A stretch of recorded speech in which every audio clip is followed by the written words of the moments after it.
அனைவருக்கும் வணக்கம். இன்பமே சூழ எல்லோரும் வாழ்க. சுப்பிரமணியம் பாலகிருஷ்ணன் பேசுகிறேன். ஓகே, இந்த வீடியோ யாருக்கு பார்த்திங்கன்னா முக்கியமாக பெற்றோர்களுக்கு. இப்போ பார்த்திங்கன்னா நிறைய நம்ம காதால் இந்த கேஸ் பூலின்றது ரொம்ப கேள்விப்பட்டிருக்கோம். ஸோ ஜோஹர் மாநில அரசாங்கம் ஒரு ஹேஷ்டேக் உருவாக்கியிருக்காங்க. என்னன்னு பார்த்தீங்கன்னாக்கா ஜோஹோ சேஃப் ஜோன் அப்படின்னு, ஜோஹோ ஸ்லாமாட் சொல்லிட்டு. ஸோ அந்த அடிப்படையில் பெற்றோராகி நம்ம என்ன செய்யணும் நீங்கள் பார்த்தீங்கன்னாக்கா, நம்ம முடிஞ்ச அளவுக்கு நம்மளோட பிள்ளைங்க கூட டைம் ஒதுக்கி பிரேக்ஃபாஸ்ட் நேரத்தில் சரி, இல்லை லஞ்ச் நேரத்தில் சரி, இல்லை டின்னர் நேரத்தில் சரி, கொஞ்ச நேரம் உட்காந்து அவங்க கூட நம்ம பேசினா சிறப்பாக இருக்கும். அட்லீஸ்ட் அவங்க கூட பேசுகிறப்ப அவங்க யார் கூட பழகிறாங்க, என்ன இன்றைக்கி உள்ள ஆக்டிவிட்டி நடந்துச்சு, இதெல்லாம் நம்ம கேட்டு தெரிஞ்சுக்கலாம்.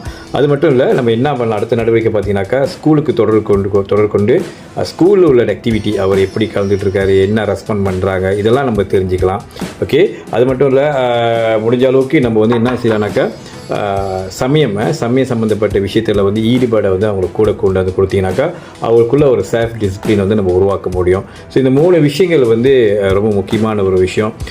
அதாவது நீங்கள் பார்த்தீங்கன்னாக்கா அவர் வீட்டில், இந்த மாணவர்கள் வீட்டில் எப்படி அவங்க ரியாக்ட் பண்ணிக்கிட்டு இருக்காங்க, இதெல்லாம் நம்ம மானிட்டர் பண்ணுமாக்கா அவங்கள, அது நம்ம பிள்ளைங்களை இந்த பூலி கேஸில் ஈடுபடாமல் இருக்கிறதுக்கு நம்ம தடுக்க முடியும். ஸோ அதனால் பெற்றோராகிய நம்ம தான் இதுக்கு ஒரு முன்னோடியாக இருக்கணும். அதுக்கு வேண்டிய நடவடிக்கையை நம்ம ரொம்ப ஸ்ட்ரிக்டாக நம்ம அதை பார்த்து செய்ய வேணும்னு கேட்டுக்கொள்கிறேன். ஏன்னா இந்த பூலியை தவிர்க்கிறது, இந்த கேஸ் பூலியை குறைக்கிறதுக்கு, இல்லை இதை ஃபுல்லாகவே ஸ்டாப் பண்ணுறதுக்கு பெற்றோராகி நம்மளால் மட்டும் தான் முடியும். ஏன்னா நம்ம பிள்ளைங்கள் நம்ம பாதுகாத்துமாக்கா, அவங்களுக்கு கொடுக்க வேண்டிய எல்லா நல்ல விஷயங்களும் நம்ம கொடுத்தோமாக்கா நிச்சயமாக இந்த பூலி கேஸ் குறைக்க முடியும். நம்ம வீட்டுக்கு இல்லை நம்ம பிள்ளைங்களுக்கு அது நடக்காமல் இருக்கிறதுக்கு நம்ம பாதுகாக்க முடியும் சொல்லி உங்கள்கிட்ட விடைபெறுகிறேன். நன்றி, வணக்கம். இன்பமே சூழ்க, எல்லோரும் வாழ்க.